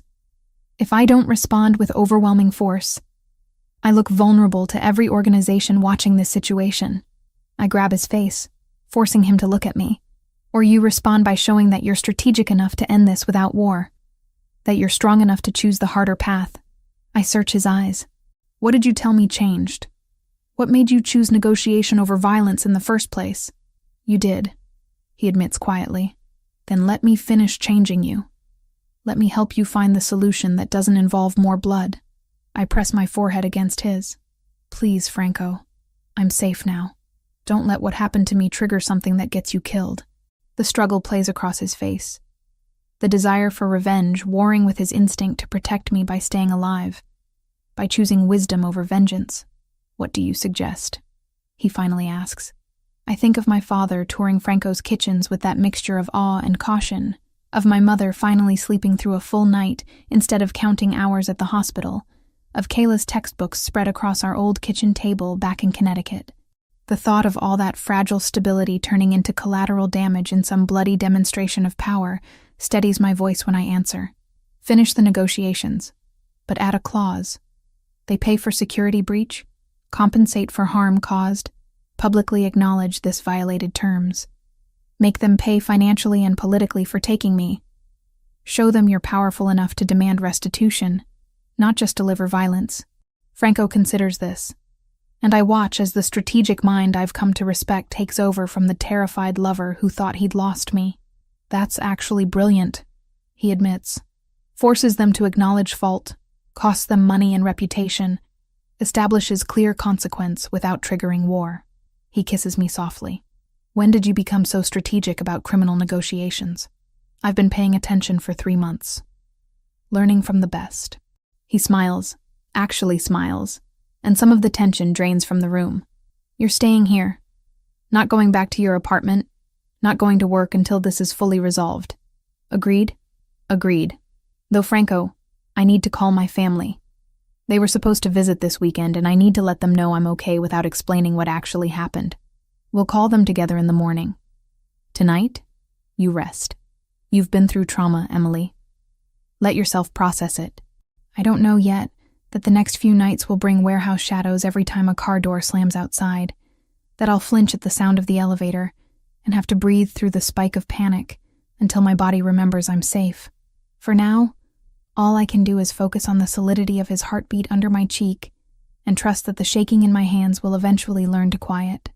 But as we lie in his bed, me curled against his chest, his arms protective around me, I realize I am processing it, not through breakdown or panic, but through certainty. Certainty that choosing Franco means choosing this life, these dangers, these moments of terror balanced against moments of profound connection. I love you, I whisper into the darkness. Even after today, maybe especially after today, I love you. His arms tighten. I love you too, more than I thought possible to love anyone. And I swear to you, Emily, they will never touch you again. Whatever it takes, however I have to structure my operations, you will be safe. It's a promise he can't absolutely keep. We both know that. But lying in his arms, feeling the steady beat of his heart, I choose to believe him anyway. Because love in Franco's world means accepting that safety is relative, that protection comes with complexity, and that sometimes the most dangerous choice is also the most honest one. And I'm choosing him, consciously and completely, with full awareness of exactly what that means. The 2 weeks following my abduction pass in careful reconstruction. Franco implements his strategy exactly as we discussed. Negotiations continue with the Yakuza Yamaguchi, but now with additional terms that make them financially and politically accountable for the security breach. They pay $2 million in restitution, publicly acknowledge the violation of established boundaries, and agree to neutral mediators overseeing the territorial agreement. It's brilliant strategy wrapped in pragmatism, and I watch Franco execute it with the same precise control he brings to everything else. But I also see what it costs him. The restraint required to choose negotiation over revenge. The careful management of his own people who expected violence and got diplomacy instead. Some of them think you're going soft, Roberto mentions one afternoon, 3 weeks post-abduction, when I'm back in the office working half-days as Franco slowly allows me to resume normal routines. The younger guys especially. They see negotiation as weakness. What do you think? I ask, genuinely curious about his perspective. I think Franco was smart enough to know when violence serves his interests and when it doesn't. War with the Yakuza would have cost lives, money, and territorial stability for years. This way, we got compensation, established clear boundaries, and showed we're powerful enough to demand accountability without firing a single shot. Roberto leans against my desk. That's not weakness. That's evolution. The observation stays with me through the following weeks, as life gradually returns to something resembling normalcy. My family visits in mid-December, finally making the trip that got postponed after my abduction. I don't tell them what happened, just that there were security concerns that required delay. And Franco welcomes them with the same careful hospitality he shows everyone he's trying to impress. My father James is 58, but looks older. The weight of 2 years' unemployment visible in his posture, his hesitant handshake. My mother Linda has the exhausted competence of someone who's been carrying too much for too long. And my sister Kayla is 19 and wide-eyed at everything. The brownstone, Franco's obvious wealth, the way people defer to him with respect that borders on fear. Franco shows them the restaurant operations personally, walking them through 3 different locations across Brooklyn. He's impressive without being showy, explaining the business model, the management structure, the actual job he's offering my father with genuine respect for his experience. "Mr. Richardson," Franco says over lunch at one of his restaurants, "I've reviewed your resume and references. Your facilities management experience is exactly what we need to coordinate operations across multiple locations. The position is yours if you want it. Salary of $85,000, full benefits. Start date flexible based on your needs." My father's hands shake slightly as he processes this. That's very generous, Mr. Ravellini. But I have to ask, why? Why offer this to someone you've never met? Because Emily matters to me. Because ensuring her family's stability reduces stress that might affect her work and well-being. And because I genuinely need someone with your skill set. Franco's directness is refreshing. "This isn't charity, Mr. Richardson. It's practical business that happens to benefit everyone involved." Later, when my parents are touring one of the restaurant kitchens with the manager, Kayla corners me in a quiet hallway. "Emily, your boyfriend is kind of terrifying," she whispers. "Like he's nice. But there's something underneath. Something dangerous." "I know," I say simply. "And you're okay with that?" I think about the question. About everything I've learned in 4 months with Franco. I'm choosing it consciously, with full awareness of what it means. That's different than being okay with it. It's accepting complexity. Kayla studies me for a long moment. "You love him. Very much. Then I'm happy for you, even if he is scary." My parents accept Franco's offer that evening. The relief on my father's face when he shakes Franco's hand is worth every complicated choice that led here. They'll relocate to New York in January, giving my father time to start the new position and my mother time to transfer her nursing license. After they leave, Franco pulls me into his arms in the quiet of his brownstone. "That went well? You were perfect with them." "Thank you for that. I meant what I said. It benefits me to have your family stable and close. You'll worry less, focus better, and I get the satisfaction of fixing a problem that's been hurting you." He kisses my forehead. Pragmatism wrapped in care. December slides into early January with the kind of peaceful routine I never expected to find in Franco's world. The Yakuza agreement holds. Territorial boundaries respected, no further incidents. A fragile peace maintained through clear consequences and mutual pragmatism. My family settles into New York, my father starting his new position with enthusiasm that restores some of his lost vitality. My mother finds work at Brooklyn Methodist, coincidentally the same hospital where Roberto's girlfriend Vanessa works. Roberto and Vanessa get engaged on New Year's Eve at the monthly family dinner, surprising no one who's watched them together for the past 6 months. The celebration is warm, genuine, full of people who've become unexpectedly important to me. Joseph with his rare smile, Marco and his wife, Anthony and his teenage kids, all the complicated families that form Franco's inner circle. "We're thinking spring wedding," Vanessa tells me while we're in the kitchen preparing desserts. "Small ceremony, just family. You and Franco will be there, of course." "Of course," I agree, struck by how naturally she includes us together. Not me and Franco separately, but us as a unit. That night, lying in Franco's bed with his arms around me, I process how much has changed in 5 months since that rainy Thursday when Roberto asked if I was single. "What are you thinking about?" Franco asks, fingers tracing patterns on my shoulder. How different everything is now. How I'm different. Regrets? No. I turn to face him. Concerns, yes. Questions about what comes next, always. But no regrets about choosing you. Franco's expression softens in the darkness. I was going to wait. Plan something elaborate, something that matches the importance of the question. But Emily, he sits up, reaching into the nightstand drawer. When he turns back, he's holding a small velvet box. My breath catches. 5 months ago, you were invisible furniture in my office. Now you're the reason I wake up, the person I trust most in this world, the only future I want to build. He opens the box, revealing a ring. Diamond, elegant, understated in a way that's perfectly us. Marry me. Not because it's expected or convenient, but because I love you and want you permanently in my life in every way that matters. I should probably ask for time to think. Should consider all the complications, the dangers, the reality of being married to someone in Franco's position. Should be practical and cautious and smart. Instead, I say, yes.